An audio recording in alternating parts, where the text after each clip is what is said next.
Hi, I'm Judy Tyabji. Thanks for joining us today. And you may be noticing some changes to the program in the next week or so, so a bit of a heads up. We'll mention that again later. But today we're going under the heading of business. Now, as you know, we've looked at the taxi wars in the past. We've also are planning to examine the stock market, and we've looked at trade. Today we're going to be talking about bank profits. Now, what's interesting is, as we speak, there's more news on the wire services across the country about the banking community wanting to improve their image and extending their communication services. Now, I want to start the show by telling you that the intention was to have someone from the banking community or the investment community come on and talk about the advantages to bank profits and what banks are doing for our communities. But we couldn't find anyone, or the people we found couldn't get authorization from their higher up. So we have someone who will talk about monetary and banking reform, and I am going to be the devil's advocate and take on the position of the banks. So if you hear me saying things you don't usually hear me say, that would be part of the reason. First, we want to give you a little bit of an overview of some of the changes we may expect in the banking industry. This story ran on CTV. It ran a few months ago, but it talks about what we may expect from banking. Let's take a look. Last year, Canada's big six domestic banks racked up record profits of more than $6 billion. Now they want to make even more. Canadian banks must become larger in order to continue to compete effectively in domestic and in international markets. The Bank of Montreal is recommending that Ottawa change the rules to allow banks to merge, amalgamate with foreign institutions, and expand their retail services to include the selling of insurance and car leasing, calling it a win-win situation for consumers. We can continue to provide Canadians with the kind of services and the strong performance they've become used to. That's all we're suggesting here. We're suggesting that size matters. But critics of the proposal say bigger isn't necessarily better. The arguments, I think, will lead to a lessening of the consumer benefits that are coming from the great deal of competition already in place for the insurance industry. You've got 240 companies serving the industry very, very well, and I didn't see anything new that would allow the customers to get anything that they're not already getting. But this banking analyst says consumers could only benefit by banks getting bigger. I suspect just like banks were allowed into consumer lending 20 years ago, it led to a lot lower price for car loans and a lot more convenience. The same thing has happened in mortgages, and the same thing will happen in insurance. Canada's banks have already received signals from the government that it's prepared to play ball. This week, Ottawa announced plans to throw open its financial services to outsiders, but foreign banks will be prohibited from taking consumer deposits or opening branches. And since that story aired, we've learned that bank profits are again at record levels. We'll show you a little bit about that later. We'd like to get your calls on this, and I know that there are many of you who actually don't want to go to a cashless society and be forced to use the banks. We'd like to hear from you too. We'll take your calls to this number after the break.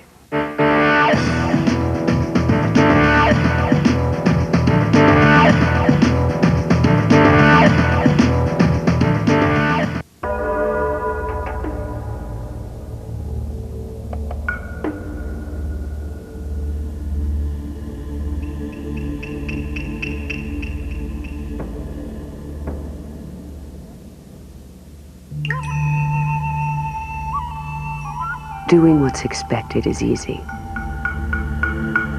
Exceeding expectations is difficult.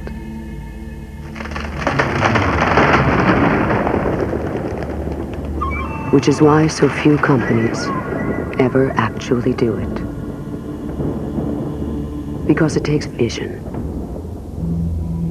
and the desire to share it with others, just as we do every day. The company is WIC, and around here our people make ideas fly. When should you plant geranium cuttings? What's the only time of year to safely move peonies? How long can live Christmas trees remain indoors?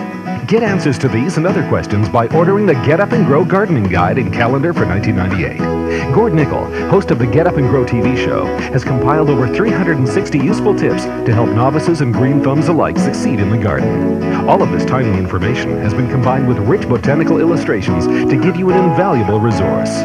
Hi, I'm Gord Nickel, host of Get Up and Grow, seen every Saturday morning on Check TV. Order the Get Up and Grow Gardening Guide and Calendar now, and you'll receive a Forget-Me-Not seed package at no extra cost. To order your gardening guide and calendar, send $12.99 plus $2 shipping and handling to the address on your screen, or call 1-888-456-5577 and have your credit card handy. The guide is also available at Canner Nursery in Victoria, Abbotsford, and Chilliwack. Call now and get growing in 1998.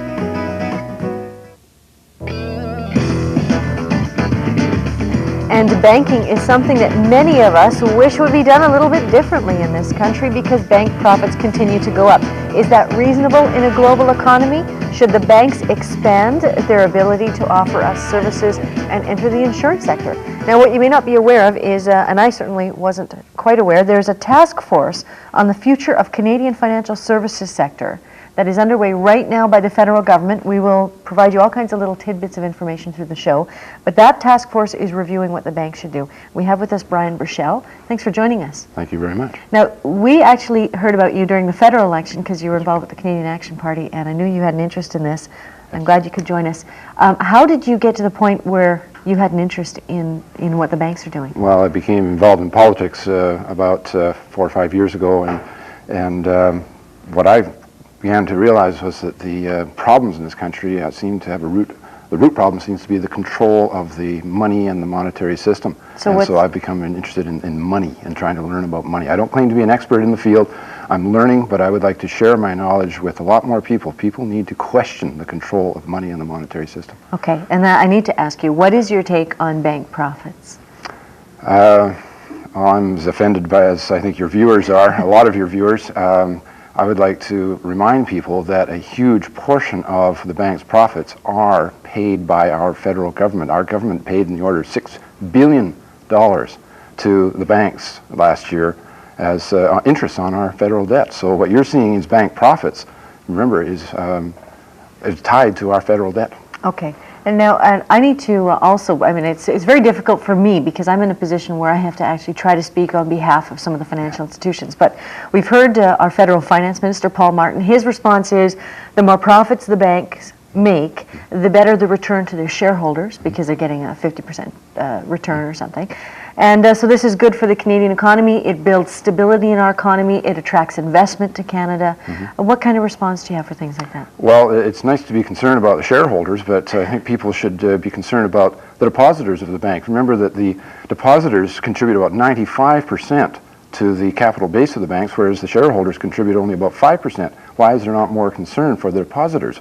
Why are they paying such high charges? Why not give more back to the depositors by reducing the bank charges? Okay, we're going to take a couple of calls and we will expand this discussion as we go. And as I say, I've got so much stuff to share with the viewers today on what's going on. But we're going to start by talking to Amanda in Mill Bay. Hi, Amanda. Hello. I was just wondering why when you do bank transactions, they're so expensive when the bank's profits are so high.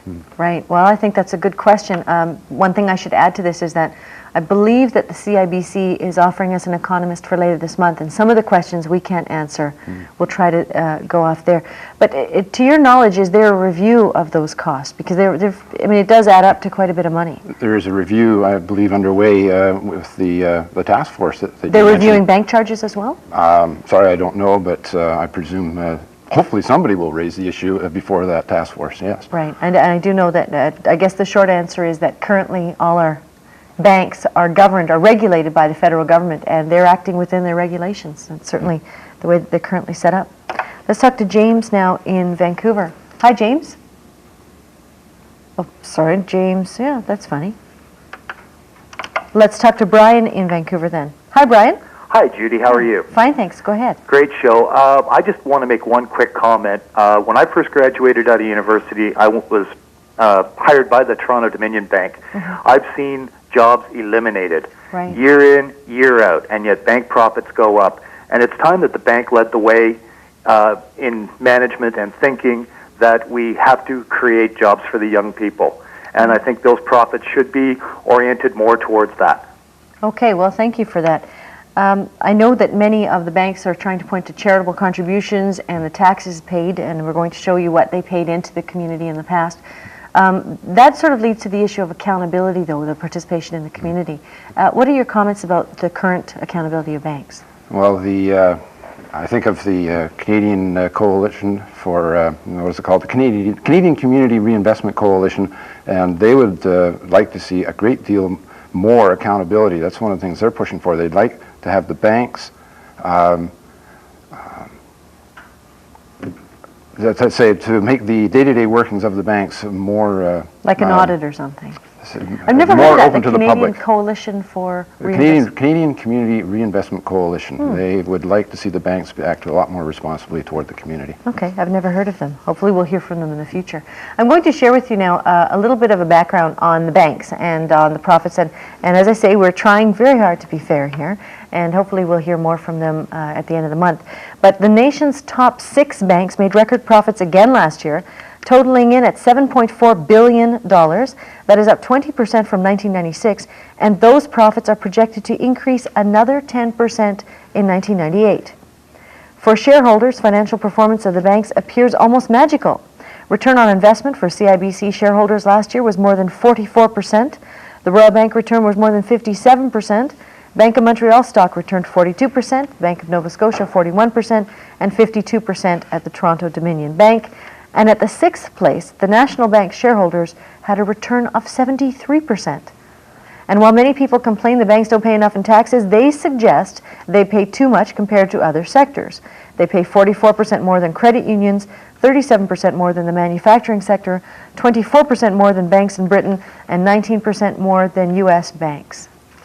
I think it's important to... Yeah, you want to comment on that? It makes me go back to, I think it was Amanda from Mill Bay that called, and I'm sure her seeing those figures, she must be questioning why she's paying those high charges. Why is not more of that profit being returned to the community in reduced costs? Well, it'll be interesting because it's the federal government that regulates that, and the task force, actually I'm going to mention this right now, the task force on the future of Canadian financial services sector is underway right now, and they have actually asked Canadians to review the submissions from the banks and from the financial community, and they have said that there are actually rewards for this. Let me see if I can find this under this stack of paper.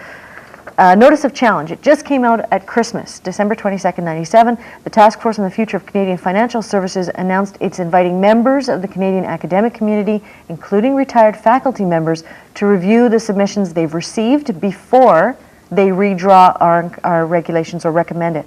Honorariums of $15,000 and $8,000 will be offered.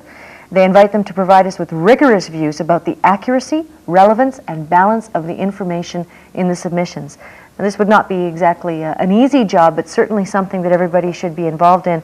And Harold McKay is the chair of the task force. You can find it all on the internet, and certainly if you write to us if you're interested, we could let you know more. I think that's encouraging, though. I hope that the public will be very much involved in this process in whatever way they can. Oh, me too. Such as shows like this. Well, me too. Okay, let's talk to Jean now. Hi, Jean. Hello. Hi, go ahead. Oh, I can hardly hear you. Oh, I'm sorry. Anyway, I am very upset when I go into a bank and they expect me to use a machine. Right. I like the being able to talk to a teller and get some information that I want. Right. You can't talk to a machine, and the bank can certainly afford to pay more tellers. I get very upset when I see a long lineup because obviously a lot of people don't want to use the machine. That's right. Well, I think that's an excellent point. And I think even there were some tellers trying to get organized into a union, and the banks were quite upset about that. But they have downsized employees. There are fewer services. In looking at some of the banks, I mean, you mentioned before we started the show that you are one of the people who've just received a credit card, so you actually would have to do a lot of human interaction. Yes. Yes, that's true. I have not owned a credit card until just about a month ago. Yeah. I'm one of those, yes. Yeah, well, that's good news. I agree with you. I think it's important, actually, as we hear from the viewers, that they let people know how they feel about it, because we know that they're going to be watching the show today. Yeah, the people who make these decisions. Let's talk to Caroline in Nanaimo.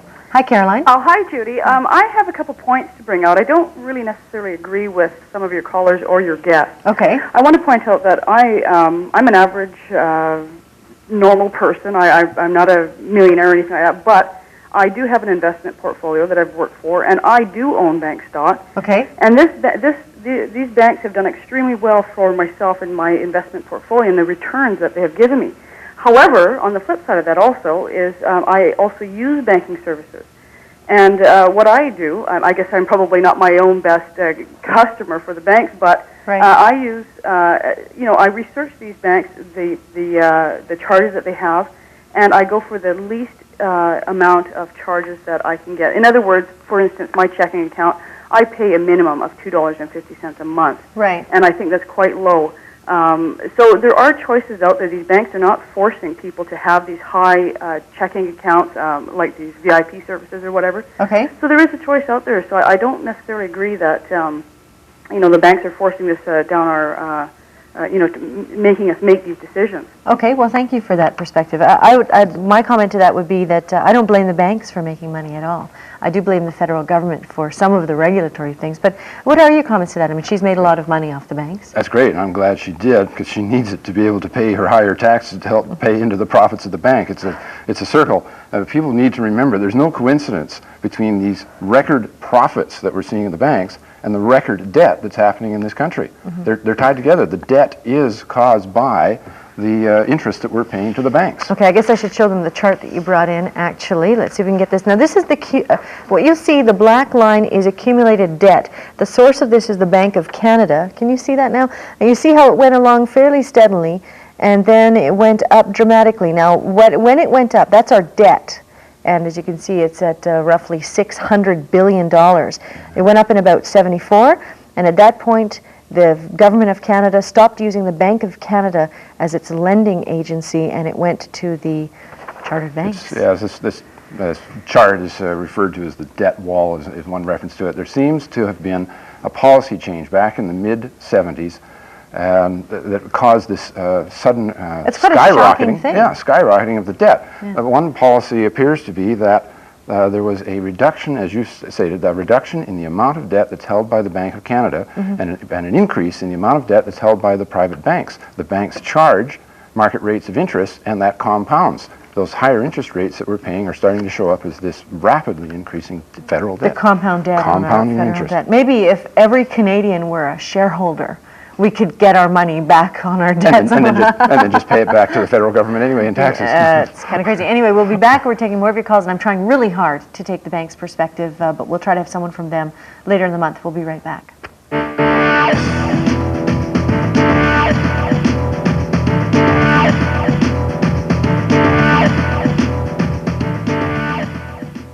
Tyabji is brought to you in part by Metro Lexus Toyota, leaders in customer satisfaction.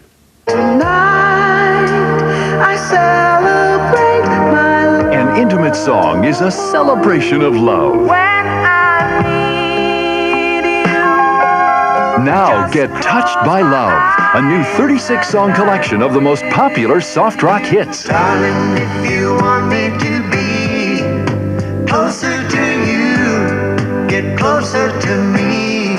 I love you. Honestly love you. I go crazy when I look in your You'll feel the magic of love in every song. Sometimes when we touch, the honesty's too much.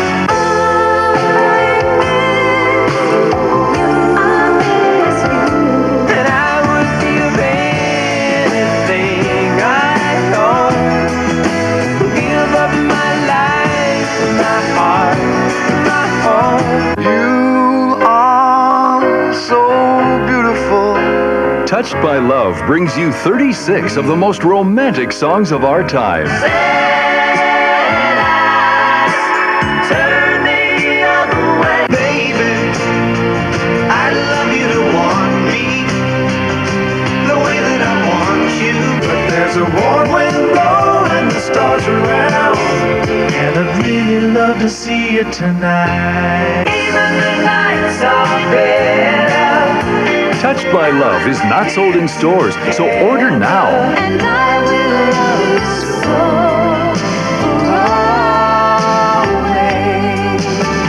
always. Just you. Call this toll-free number now for Touched by Love. 2 cassettes, $19.98. 2 CDs, $26.98, plus $4.95 shipping. Call now. Today we're talking about bank profits. Our guest is Brian Rochelle. He's with the Canadian Action Party, and actually I've spelt it wrong. It was BURCHELL. And ILL. Thank you. Okay. I'm not responsible for all the spelling mistakes on this program, but I am responsible for that one. Now this came out today. We're going to go back to phones in just a sec, but you should be aware the Canadian Bankers Association wants to build a better understanding with Canadians. They would like us to understand how they do their work and have a better understanding of it. This is what was been filed. They admit they're not well liked. They launched a public relations campaign to acknowledge banks have not given consumers enough advice on how to manage money. The president of the Canadian Bankers Association, Ray Prati, admits consumers are also concerned about service fees, bank profits, and taxes paid by banks, but says the top banking concern of Canadians is about the information provided by banks, which is based on a survey that they did of about 1,500 Canadians. And so we will actually probably hear more about that later in the month, but that's just come out today. And we'll go back to the phones, and we'll start with Eric in Surrey. Hi. Hi, Eric. My question basically revolves around the charges that are being placed on the various accounts that we have in this country. Yeah. A number of years ago, we had a situation where the banks were grateful for having us deal with them and give them our money to hold and make profit on. Right. And today it seems that like the greed of the banks is such that that no longer is sufficient, that they have to pay for everything they do. Yeah. I have friends who come from Hong Kong and Taiwan, and they're astounded. They said that people there would be up at They'd be up and revolutionary yeah. to counteract this kind of thing, because apparently there it's unheard of. They don't do it. Okay, I think that's an excellent point, the expansion of the bank services. When he mentions revolution, it makes me think of Henry Ford Sr. I'd like to quote he himself. He said, "If the people of the nation understood our banking and monetary system, I believe there would be a revolution before tomorrow morning." People need to understand how the system works. What is money it complicated? Is that what no, it is? Or? No, I suggest it is not. It is surprisingly simple. Unfortunately, and that's why I want to help educate people. I want to be a part of this education process to help people understand what money is and how the monetary system works. Money is an invention. It's man-made, and it's not a natural phenomenon, so it doesn't have to abide by natural rules. It abides by rules that we create in this money game. We make the rules, and we can change the rules. Okay. And right now the rules are working against us to some Not working well enough for the community, but certainly are working well for the shareholders of the banks. Okay. Well, and I need to ask as well about the global system, whether or not we can buck that trend, but I'll first go back to the phones. Let's talk to John now in Souk. Hi, John. Hi, Judy. Hi. It's a good program. Thank you. I think if people were to read some of what Paul Hellier's written, you know, he was a former cabinet minister. He's written several things which what the system really is. Right. Just two comments I'd like. When the federal government allowed the Federal Reserve Bank to be the dominant in monetary policy, right. the interest rates were limited. I think in 1961 you couldn't have a prime rate above about 5%. Okay. Okay, that's point number one. The other point has already been mentioned, is that once the chartered banks became involved with the federal government, right. all they have done is create a national debt. Okay. Okay. There are alternatives, and Paul Hellier touches on these very easily, but people in BC might be interested to know, back in 1959, W.A.C. Bennett raised money through parity bonds. Right. They thought at the time that he wouldn't get more than $1.5 million, but in actual fact it was oversubscribed, and they raised $35 million right. in 1959 for public works development in the province. Right. But okay. it's the system that needs changing. We need reform of the banking system. Okay, I'm going to let Brian respond to that. Thank you. The Federal Reserve Bank, what was he talking about? Sorry, I'd like to point out, he mentioned Mr. Hellier and his views on it, and I'd like people to, you know, if I'm going to help in the education of people, I would suggest you take a look at Mr. Hellier's books, Funny Money and the Evil Empire. They do give a very good history of the origins of money and how money works. So if people want to learn, those are two very good books to start with. Okay, what is he talking about when he talks about the Federal Reserve? Federal Reserve? The Federal Reserve Bank. And he's talking That's the about United States?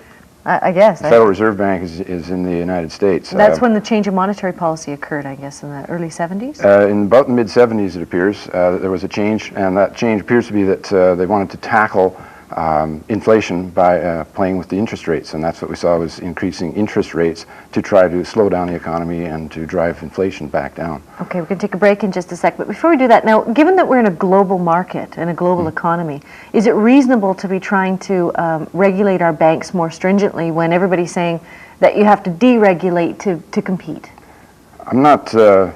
I'm not comfortable with the arguments about deregulation, quite frankly. This whole business about going global is not about freer trade or anything like that. It's about control. It's about power. That's what this is all about. It's the global concentration of the wealth of this earth, and that's what's happening is the wealth is being concentrated into fewer and fewer hands. But shouldn't they be Canadian hands, I guess is what the bankers would say, is let us go compete so we don't have to rely on another bank. If they were actually going to show us how they are going to put all of this extra profit and so on that they're going to earn back into the Canadian community somehow, let's take a look at that. Let's see the proposals to do that. Okay, we're going to take a quick break. We'll be right back.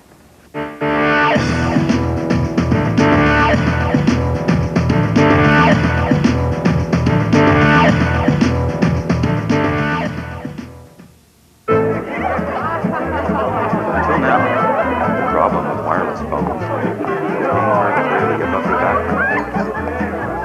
Thanks to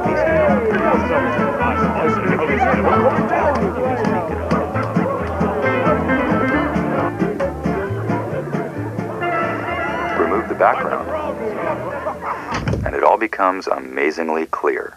The digital PCS network. Be free. BC Tel Mobility. Celebrate with Party Time Volume 3 featuring Milli Vanilli, Salt and Pepper, Ram Jam, The Contours, and Boney M. 23 tracks of pure party mania, including Rick James.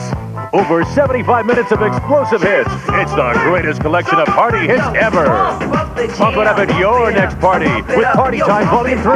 You just can't party without it. From SPG, in stores now. This station believes in being accountable to you, the viewer, in our drama, information, and entertainment programming. We are a member of the Canadian Broadcast Standards Council, and as such, are committed to the highest standards of broadcasting. If you have a comment to make about our programming, write to us. We'll respond to your letter and send you information on the Council and our codes.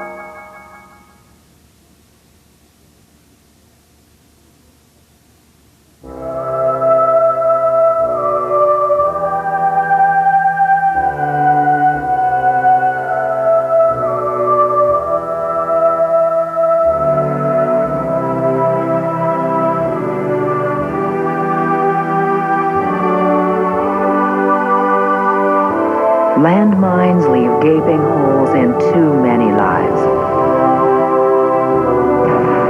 Please help fill them in. Our question of the day today, how comfortable do you feel with the contrast between what banks make in profits and what you pay in service charges? And here are some comments. I don't keep a bank account, so I can't really fairly say. I don't trust the banks at all. I think it's a bit exorbitant, don't you? No, they're too high. Do you think there should be some regulation of that? Well, I think it's a good idea. I mean, it's quite different when you're borrowing money than when you're putting it in the bank. You basically get no interest at all. It's as good as no interest. So, no, I don't think it's great, and I think regulations would be good. I figure they've got a corner on the market, right? They're doing a service. Anybody, like a courier company, anybody doing a service is going to have certain fees. You know, I don't do deliveries for free. Therefore, I wouldn't expect a bank to protect my money for free. I do find some things a little ridiculous, but that's just the bank protecting itself, like any business is going to. I think people tend to whine a lot about anything.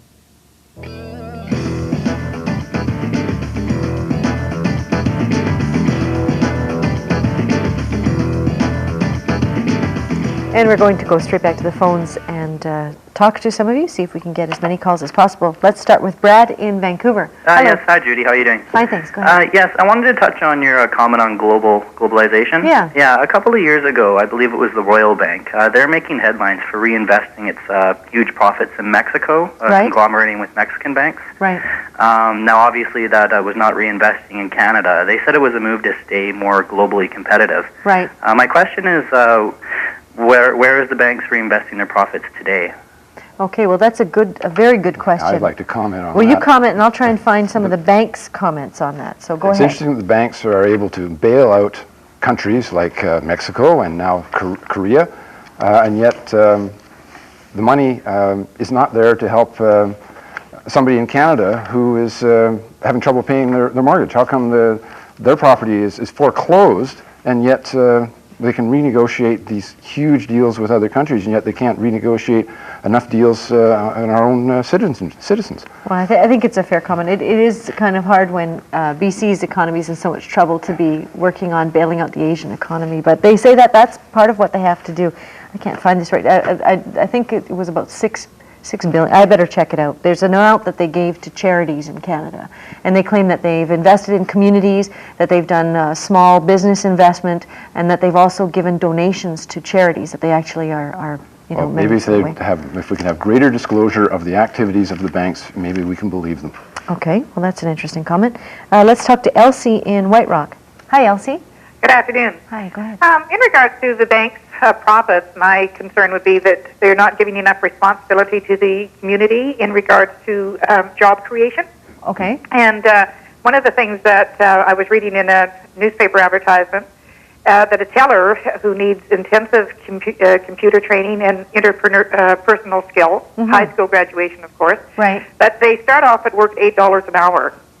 And limited hours, they don't work a full week for that. Right. And so to me, again, too, with the profits that they have, to educate, put that money back in the community with creating jobs, and particularly in the bank, too, to increase that. But to start at $8 an hour, to me, is an insult. It's crazy. I agree with that. I think that's an excellent comment. I was shocked when I found out that tellers were just above minimum wage. They work hard. They should be paid better. I agree. They should be paid better. She mentioned employment in the community. I'd like to remind people that why banks want to grow bigger, why they want these mergers and so on. It's greater efficiency, and greater efficiency means laying more people off. So we're going to have, with what the bank wants with these mergers, is we're going to have greater unemployment. Now, what's interesting is that the head of CIBC, I'm trying to be so fair here, Al Flood is a CIBC chair. He made a 100-page submission to the task force we've talked about on the future of the Canadian financial services sector, and he says that our regulatory framework has to recognize increased globalization of retail banking, but he also says that they have to protect Canadian economic sovereignty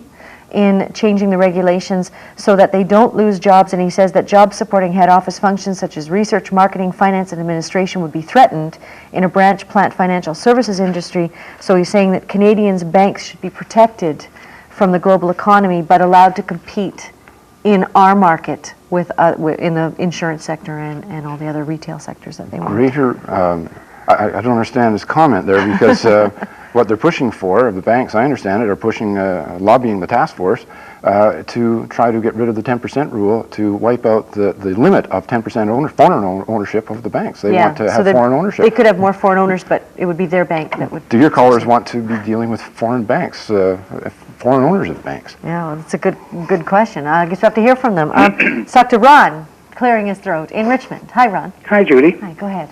It's just I feel that individual users should shop around for bank costs and services, and then competition set the costs and the rates. At my bank, I don't pay service costs or any cost for personalized checks. They have, for older people like me, when you're 55 or older, they have the Performance 55 account. I even negotiate my interest rates for both loans and investments. Which bank is that? It's the Hong Kong Bank. Oh, interesting. Okay, used to be the Bank of BC. That's correct. I've been with them 25 years, And with regards to criticisms, read the costs and services, what's the difference between the banks and the credit unions? I don't find the credit unions offer a great deal more than my bank. Well, and that's an interesting comment. Only since the credit unions came in and offered greater services have the banks adjusted their services to greater hours, longer hours and such. So you think that the credit unions have it was a pressure by the change in services? credit unions and the trust companies that have created the pressure on the banks to change their services and improve them. Now, I know credit unions are very strictly regulated. I think we have to recognize that the financial services industry is heavily regulated in Canada, even though we may have objections to it. Let's talk to Michelle in Victoria. Hi, Michelle. Hi. I just wanted to make a comment that I chose to stay with a higher charge for my banking just simply because they treat me more like a person, right? Not a number. I mean, they give me phone calls at home to see if I have any questions or if I haven't been doing anything with my bank or anything. Okay, so you're getting good service for what you're paying for. Very good. From a bank? Yeah, I'm assuming from a bank? From a bank. Not, which I've bank gone is it? to credit unions and stuff, and they just treated me like a number. Okay. I'm with CIBC. Okay, well, it's I'm asking because I want anyone watching from the banks to know we're not trying to bank bash. We're trying to get to the regulatory framework of banking. I've had the opposite experience to what she just expressed, so. Yeah. Okay, as far as banks go. Yeah. Well, I found that there isn't, I think the caller said there isn't a lot of difference between credit unions and banks. I think there's a lot of merit to that argument because, you know, it's just harder to get a loan at a credit union. You know, you have to be able to secure the loan a little bit more strictly. Let's talk to Dale now in Vancouver. Hi, Dale. Hello there. Hi, go ahead. Hi, I used to work for a bank, and now I'm strictly a customer, but through all of the years that I worked there, I found it interesting that I think bank bashing is something that is a convenient and easy thing to do because banks are very large, monolithic organizations. Right. And it's almost like complaining about the government. Banks are very easy targets. Right. But a couple of your callers talked about service charges and whatnot, and there are so many choices out there today. If people pay charge by charge, they can pay, you know, $20, $30, $100 a month. Right. But most people shouldn't have to pay more than $7 or $8 a month to do all of their banking. There's so many choices. If you're 55 or older, as the one gentleman mentioned, you don't have charges. Most teenagers don't have to pay for bank charges. Mm-hmm. And never before in the banking industry has the consumer had more power with banks. Why do you say that? Because what you can do now is, it used to be that somebody's mortgage was the highest yielding product in a bank. Right. Now it's almost become a loss leader in that there's such deep discounting going on that you can go in and if you have your mortgage and maybe an investment or another loan or something, Mhm. you can go in and package those together. And Mhm. if you do a little bit of shopping around with a credit union or a couple of banks or whatever, there's 3 or 4 people that you're shopping with, much like you would do shopping for a car, Mhm. you can package the whole relationship together, and it can be priced very finely and very economically for the consumer. Okay, And I'm sorry, we have to go for a break, and I want Brian to be able to respond. So he's raised a lot of different points on. I certainly agree with him. Shop around. Definitely the point is to shop around. Now, what does this have to do with what you're talking about in terms of the government's choice of banking? The government's Well, choice you were of bank? talking about the change from the Bank of Canada to the private banks. There doesn't seem to be a lot of relationship between our debt and the bank profits and people talking about service charges. Yeah, there doesn't seem to be a lot of relation there. It's just that currently the banks have a great customer, and that's all of us through the federal government. Right. A huge amount of money is coming from us. We may not. We're paying to the banks very handsomely through our taxes. Okay, so which is a separate thing from the service charges. Okay, we'll be right back. We're going to take more of your calls, and we'll take a quick break.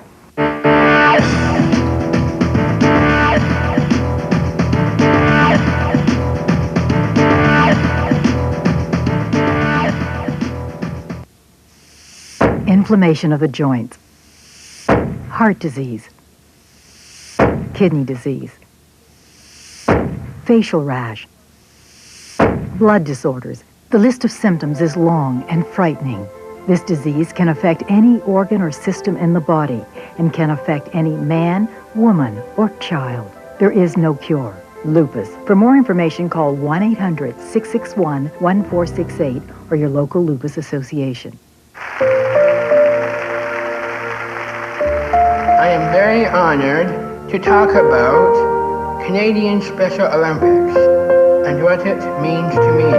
When I was born, my mother was told that I would never speak and should be put in a home. But Mom loved me, worked with me, and got me involved with Special Olympics. Our motto is, let me win, but if I cannot win, let me be brave in the attempt. I'd like to thank Canadian Special Olympics and my mom for believing in me. As you can see, I didn't need to be put in a home.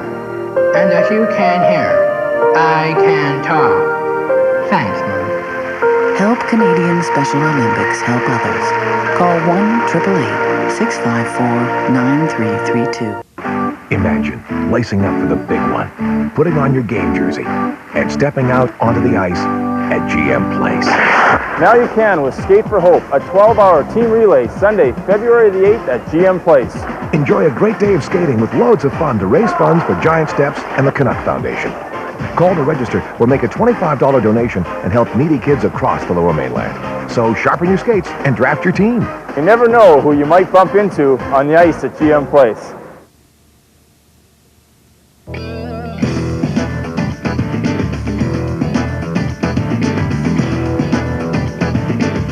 And we have a question of the day, which we're going to share some more comments with you. And it was, how comfortable do you feel with the contrast between what banks make in profits and what you pay in service charges? And here are some of your comments. Not much you can do about it. You don't feel they should be regulated or a ceiling should be put on profits for banks? Yes, I think so. Yeah, but that's the government. I understand the complexities involved on their part, and they do have shareholders, so I think all they're trying to do is maximize their profits for their shareholders. But at the same time, I think that banks have to be aware of the times that we're going through as individuals, and I have to say that I'm not really too comfortable with the profits they're making. As far as I'm concerned, with the account that I have, I don't pay any bank charges. But for the people who do pay bank charges, I think their profits are obscene. I feel that there must be some explanation why they're making billions of dollars in profits and still charging people rather grotesque amounts of fees. And I was trying to look during the break for a couple more things to let you know, because someone asked about foreign investment. Banks pay more in taxes than they have left as profit. In 1996, the 6 largest banks paid $4.9 billion in Canadian taxes and government levies against $3.8 billion in profit earned in Canada. And that's because they earn profit in Canada and outside of Canada. Moreover, they earn 60% of their income in Canada, but pay 85% of their taxes here. So the banking community, the Bankers Association wants us to know that they feel they're good corporate citizens. And in terms of British Columbia, the chartered banks and subsidiaries are the 7th largest employer in BC, employing over 25,000 people. Annual salary budget is $896 million, and they're also a major contributor to the province's GDP, ranking 7th overall at $1.83 billion, and they say that they are net importers of capital to BC. They've imported $14.2 billion in capital for use by residents, businesses, and governments in the province. Not for me to be a bank apologist, but they are not here to talk to you themselves. So we'll go back to the lines. We'll talk to Michael in Victoria. Hi, Michael. Hello. Hi. I'd like to ask you a guest question, and I'd like to hear the answer from him. What it's all about, and see, and I'd like to also see the all listen, be able to hear. Okay. Now, 34 years ago, when you had a bank in, let's say, money in a safety deposit box, for example, $10, $15, $20, you were getting same interest as you had $200,000-300,000 or more, or sort of equal race. But now, if you got under $5,000, you don't get nothing. I wonder what causes why. Okay, well, that's a good question. The various interest rates, depending on how much money you have in the bank. That's just a rule that the banks can create. I don't know how else to respond to it. The banks can just simply do that. Yeah, and I guess that's how they're regulated right now. There have been a lot of changes in the banking industry the last few years, though. We've heard that from the callers and people saying that bank service charges are, to this extent anyway, are fairly new. Yes, they are a new phenomenon. I'd like to go back to something you read in about the banks showing how much they pay in tax. The thing is that they could be paying more in tax in this country too, because again, it comes back to disclosure. Show us that you're great corporate citizens. Show us that you're not using the, let's say, the technique of transfer pricing, which is what it's called, where they can actually legally, unfortunately it's still legal, to transfer money out of this country into tax haven countries. That's a process that is not allowed in some other countries. I guess it's hard for a federal government to do that when many of the cabinet ministers do that themselves. They personally transfer much of their wealth out of the country so they don't have to pay tax in this country. Let's talk to Patrick now in New Westminster. Hi, Patrick. Patrick in New West? Okay, then we will talk to Jack in Mill Bay. Hello, Jack. Hello, Judy. Hi, go ahead. Good afternoon to you and to your guest. Thank you. Banking. Let's go back early days. John Law created the first banking system in France, and then the Bank of England, and at that time it was based upon 6-to-1. You know, simply, if you put £1,000 Ingen into the bank, they, at 5%, they were able to lend it out at 6 times, so they had 30% as against 5. Today it's well over 26. But I agree with your guest there.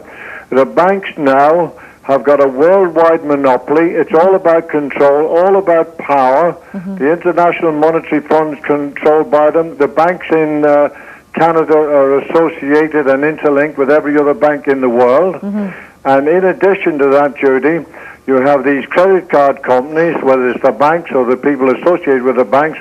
The profits they make and the way they gouge the people is absolutely obscene.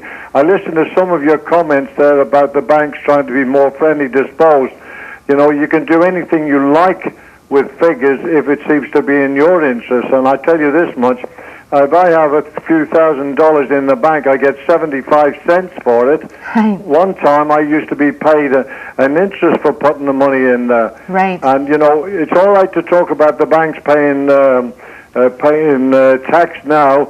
In 1995, and your guest would be able to verify this, I don't think that they paid 1 cent in taxes. So what you've got is the banks, the large corporations, on a global basis controlling the whole world and putting the money in the control in smaller and smaller hands. And the Federal Reserve in America is a privately owned corporation. It has got nothing to do with the government. And Canada should bring back the Bank of Canada and control the fiscal policy of this country. Okay, thank you very much, Jack. A very eloquent speech. And I certainly agree with his last comment, and that is that the control of the money and the monetary system should be brought back into the hands of the government, and the government should be using the Bank of Canada, the People's Bank, our bank. That's where the money should be created in this country. So that the government at least saves itself some money. It's our own bank, that's right. What's the likelihood of the federal government doing that?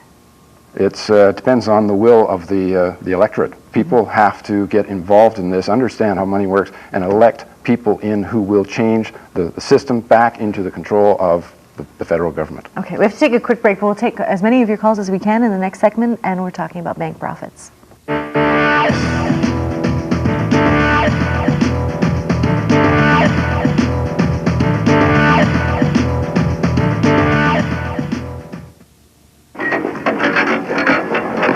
Because you want both sides of the story. But these guys have to make a living. Because you want more than a score. You know, he's one of the all-time greats, and I guess we'll find out. Because you want to be informed and entertained. The eye in the sky, Sean Webster. Oh, they're getting quicker yet. Because you deserve the best choice for live, local, late-breaking news. CKNW 98. All you need to know. Just 6 months. But my instructors made it easy. Fast forward to a new job. Call CompuCollege School of Business today. Make one phone call to CompuCollege School of Business, and in as little as 6 months, you could fast forward to a career in business, secretarial, computers, or one of many other diploma programs. Call CompuCollege School of Business now, and you could graduate in as little as 6 months. Whether you're preparing for a new career, upgrading, or retraining, call CompuCollege and fast forward to your new job today. When should you plant geranium cuttings? What's the only time of year to safely move peonies? How long can live Christmas trees remain indoors?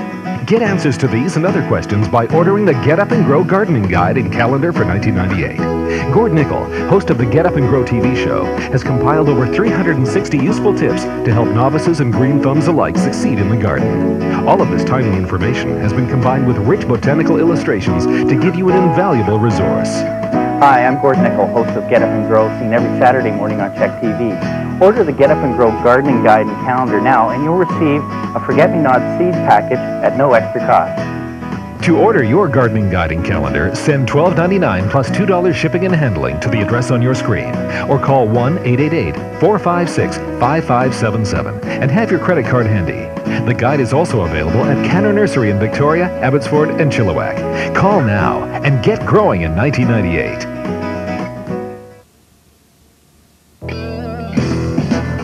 tomorrow, how to find a job, and then we'll be talking about Alzheimer's disease.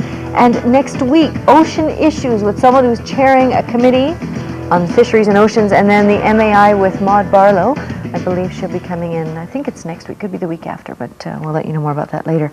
Try to get as many calls in and comments as possible, starting with Alan in Vancouver. Hello, Judy. Hi, go ahead. There's some comments. I've just been jotting down what I hear come from the people. And it's insane what I hear. These prophets, I use that word so interchangeably, like they don't really examine where all these fees, the fees are about 4% off those all profits. Most of the profits come from in the Cayman Islands offshore banking. So if you really look at that, a lot of the bulk of their business is offshore banking. Now, Nova Scotia is a good example. They do huge profits in the Caymans. Royal Bank does huge in Europe. I don't know. And then he mentioned about Mexico, your guest. Well, the United States, they lent Mexico money. They paid it back. You know. So you see this as an investment? Yeah. People talk about credit cards are high. What about credit card fraud?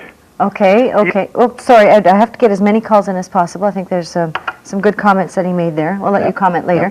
Let's talk to Adrian in Victoria. Hi, Adrian. Hi, Judy. Hi, go ahead. I'm going to recommend you for the Order of Canada for bravery. Go ahead. You got a comment, I'm sure. Well, I had a mistake in my account. Okay. And two bills, one to Shaw Cable, the other to BC Tel. Right. Which overdrew me by $13. Okay. The bank added 40 to it, and I overdrew me by 53. Jeez. So, well, that's an interesting. And needless to say, I dropped that bank, but then I went to a trust company. Yeah. And the trust company, I found out National Trust is owned by the Bank of Nova Scotia. Right. Okay, so same. So, the Order of Canada for bravery. Okay, well, thank you for that, Adrian. That's very funny. And thank you for those stories. Let's talk to Elizabeth in North Vancouver. Hi, Elizabeth. Yes, Mr. Birchall, I wonder if you can, I have a question and a comment. If you can possibly explain to Canadians that all their talk about the charges at the bank are for naught. If they let, for instance, NAFTA and the MAI take over the sovereignty of this country, which they are doing. But what they don't realize, if they don't take back the Bank of Canada that controls the banks, but the government is letting the banks run wild, that the banks will be our sovereign leaders, not the government, and that each person in this country owns part of the Bank of Canada. And how are we going to make them realize it's like having a bank in your basement? If you had a bank in your basement, which Canada has, why would you go next door and borrow money for public works and then have to pay interest on it to your neighbor? Why would you not borrow it from your own bank, in this case the government's Bank of Canada? Okay, well, thank you for that. And there were a few other calls. So Absolutely, and I hope she keeps saying that. I hope that caller, sorry I didn't catch her name, I hope she keeps saying that to a lot of people. Major point. We need to take control of money back, get that control back into the federal government and the Bank of Canada. And as for this business of the globalization of the banking system, what was the comment there? That Well, one fellow had called in and said that they make a lot of their profits overseas, and that's absolutely right, but it's still less than half for most of the banks. The majority is still made in Canada. This move to globalization is more to get away from the control of governments, to be able to operate at a global level. Then you are no longer, or there's less restriction by the federal governments. There's no global government to control the global operations of these global corporations. Let's hope it's a democratic one when we have one. Let's talk to Marianne now in Surrey. Hi, Marianne. Marianne in Surrey. Okay, then we will talk to Carol in Maple Ridge. Hi, Carol. Hi, Judy. Hi, go ahead. I'm just phoning because I work at a bank. I work at a major bank. Are you a teller? Well, I was, but now I'm a customer service rep. Because we were all hoping for a raise for you, but anyway. We don't make that little amount of money, actually. I work for a major bank, and we actually make about $14, $15 an hour. Okay. And we also get 2% reduction off of our mortgage and a lot of other benefits. So the job is actually quite good. Oh, good.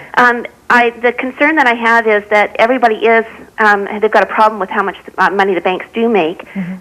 We, as the employees, though, seem to take a lot of the brunt of this, and it's very difficult to deal with that. 40, 50 times a day from the customers. You hear that all the time? All the time. The last 2 years especially. And it's very difficult to deal with it. Like, so can we kind of stress to the people who are watching your program that it's not us. We're not the ones that can make the difference. Right. They'll have to go someplace else to make the difference, but I don't know where.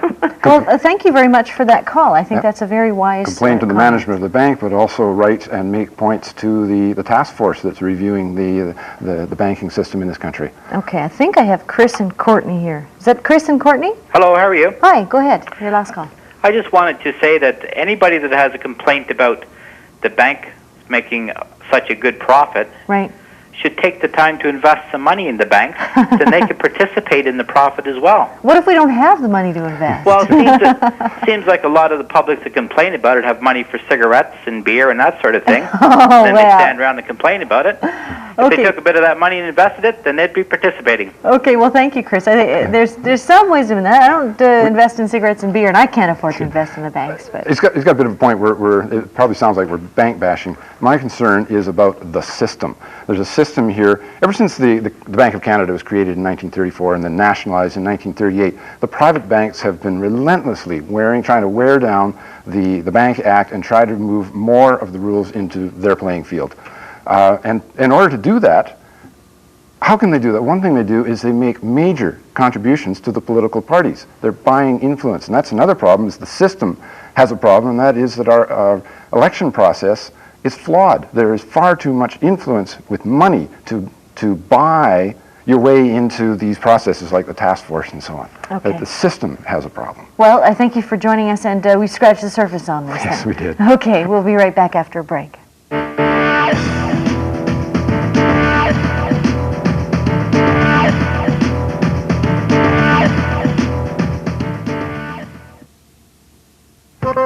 What do you love about MeTV? For me, it's sports. Everyone has found their favorites. So into history. But alas, the MeTV free preview will soon be history. So call today to order. Then you can keep on enjoying all of MeTV's 16 great channels whenever you want, wherever you want.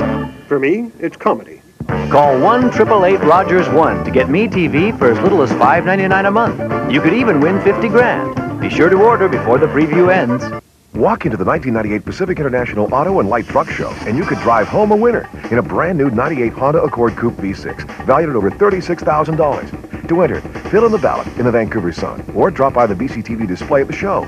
And while you're there, check out the over 560 new automobiles, from the latest in luxury to sports utility vehicles and much more. Drive home a winner at the Pacific International Auto and Light Truck Show, January 9th to 18th at BC Place. Brought to you by the Vancouver Sun, CKNW, and BCTV.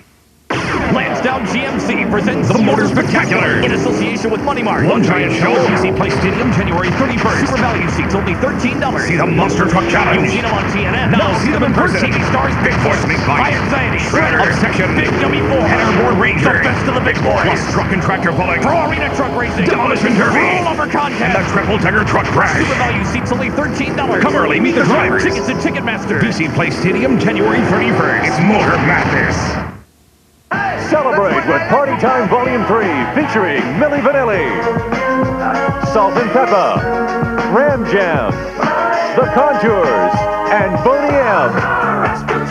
23 tracks of pure party mania, including Rick James. Over 75 minutes of explosive hits.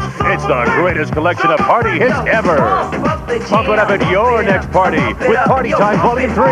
You just can't party without it. From SPG, in stores now.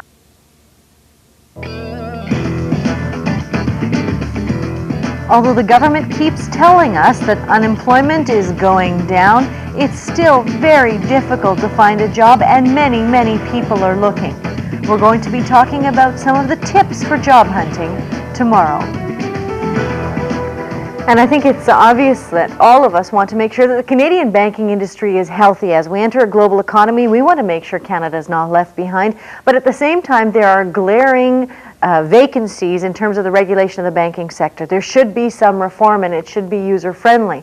Now, I don't have the money to invest in stocks, so perhaps it's just profit envy on my part. But I think it's time that we sat down with our elected representatives. That's where the change has to occur. And the caller who said that the tellers can't help it is absolutely right. If we have an issue with the banks, it's actually not between us and the banks. It's between us and the federal government. It's between us and our locally elected MPs. They represent us, and they should be making representations to the task force for change. I'm Judy Tyabji, and that's my opinion. What's yours?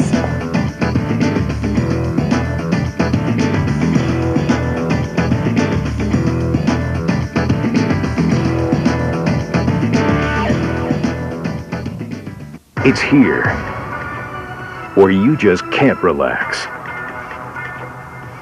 Or can you? It's here, Check TV. Today on Canadian Living TV, breathing new life into forgotten furniture, exotic blankets and pillows, osteoporosis, one woman's story. You don't weaken your bones by having a walker. You can actually walk much more. And honey chicken for dinner.